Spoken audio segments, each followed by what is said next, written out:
बिस्मिल्लाहिर्रहमानिर्रहीम। अस्सलाम वालेकुम। यूट्यूब सराइकी किचन सबको खुश आमदीद। अज घर दावत दे तमामी उहदे वास्ते मैं पहले खीर नहीं पकावन लगी सेवियां दी। एक पैकेट सेवियां दा मैं नैशनल सेवियां दा फ्राई कर गिदा सेवियां को ते इहदे विच मैं 2 किलो दूध दे पिया पा देसा ते इको अच्छी तरह पका गिनसा खीरनी को।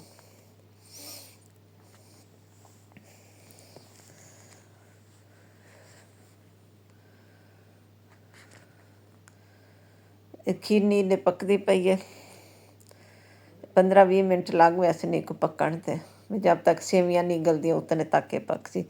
ते दूजे पासे मैं भाजी चढ़ा ली थी। एक देसी मुर्गा पिया उहदे विच 1 गंढी थूम दी पा लीती है। 5-6 टमाटर इन पे ये कट के पा लीते। खीरनी हुण थोड़ी घाटी थी चुकी इहदे मैं खंड पा लेसा। जिहड़े चमचे नाल मैं पकेंदी पई हाँ यही 2 चमचे मैं खंड दे विच पा लेसा।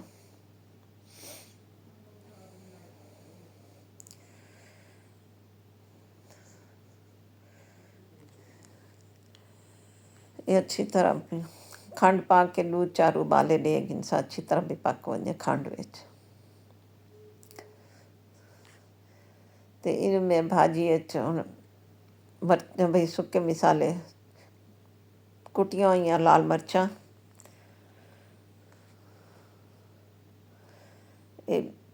4-5 बसल इन पे दरमियाने साइज दे वो मैं विच पा लीते।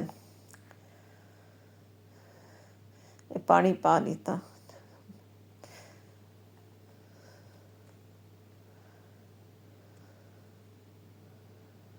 लूण,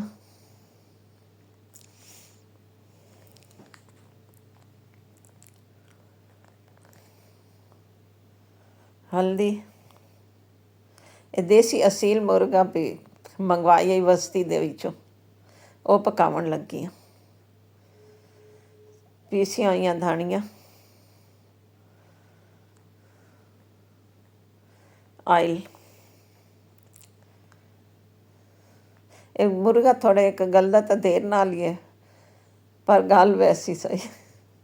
हुण मैं प्रैशर ले लीता उनको।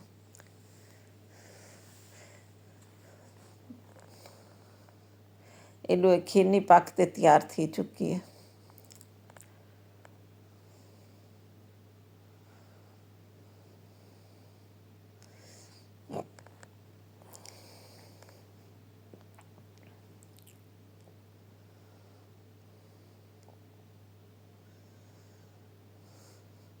ना ज़्यादा घाटी रखे सकते ना ही पतली हो सी। खीरनी पक ते तैयार थी चुकी मैं विच बादाम पा लीते ये ठंडी थींदी पई है। इधर गोश्त भी गल चुका है। हुण मैं इनको भुनीज भी गया ते पानी पा के शोरबा बना गिनसा।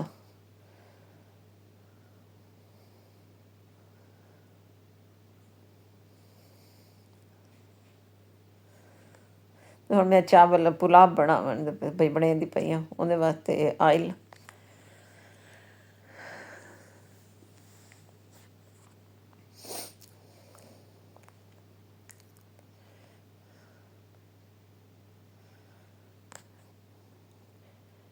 1.5 किलो चावलों का पुलाव बने सवेचे सुके मिसाले पा के पहले मैं एक गरम मसाला सुक्का पा के एक हल्का जिहा फ्राई कर गिनसा। इनू भाजी पक ते तैयार थी चुकी है। इन मिसाले हल्के फ्राई थी चुके विच बसल पा लीते। 1.5 किलो चावल पकेसा 1.25 किलो गोश्त पिया। इनू करीम चाट बन के तैयार थी चुकी है। इनकी मैं हाले वीडियो भी बाद लैसा फुल बसल फ्राई थी चुके नॉन विच मैं गोश्त पा लीता। 1.25 किलो गोश्त पिया। टमाटर, अदरक लसन का पेस्ट, साविया मर्चां, लूण पा ले समेत।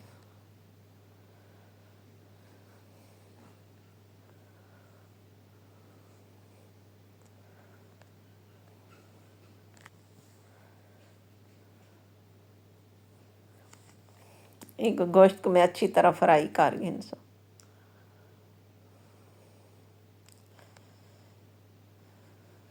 एक कटोरी दही दी,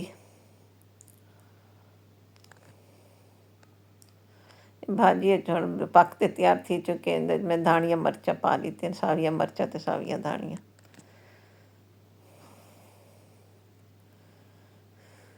ਇਹਨੂੰ ਗੋਸ਼ਤ ਭੁਨੀਂਦਾ ਪਿਆ ਗੋਸ਼ਤ ਭੁਨੀ ਚੁੱਕਾ ਹੁਣ ਵਿੱਚ ਮੈਂ ਪਾਣੀ ਪਾ ਲਿਆ ਸਾਂ ਮੈਂ 1.5 ਕਿਲੋ ਚਾਵਲ 'ਚ 3 ਕਿਲੋ ਪਾਣੀ ਪੈ ਸਾਂ ਇਹ ਮੈਂ ਅਲੱਗਾ ਵੀ 1.5 ਕਿਲੋ ਪਾਣੀ ਅਲੱਗਾ ਉਬਾਲਿਆ ਜਿਵੇਂ ਜਲਦੀ ਉਬਲ ਵञे ਪਾਣੀ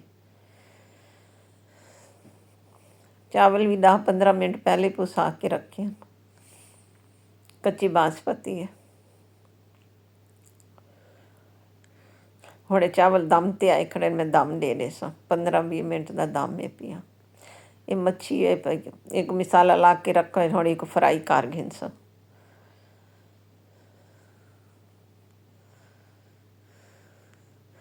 ਚਾਵਲਾਂ ਕੋ ਦਮ ਆ ਚੁੱਕੇ ਹੁਣ ਦਮ ਖੋਲ ਗਏ ਇਹਨੂੰ ਮੱਛੀ ਫਰਾਈ ਪੀਤੀ ਦੀ ਇਹ ਹੁਣ ਮਹਿਮਾਨਾਂ ਵਾਸਤੇ ਮੇਜ਼ ਸਜ ਗਈ ਹੈ ਅਗਰ ਮੈਂ ਪਕਾਉਣ ਦਾ ਤਰੀਕਾ ਤਾਂ ਸਾਰਿਆਂ ਕੋ ਪਸੰਦ ਆਇਆ ਉਹ ਤਾਂ ਮੈਂ ਕੋ ਆਪਣੀ ਦੁਆਈਆਂ 'ਚ ਯਾਦ ਰੱਖਾਂ ਅੱਲਾ ਹਾਫਿਜ਼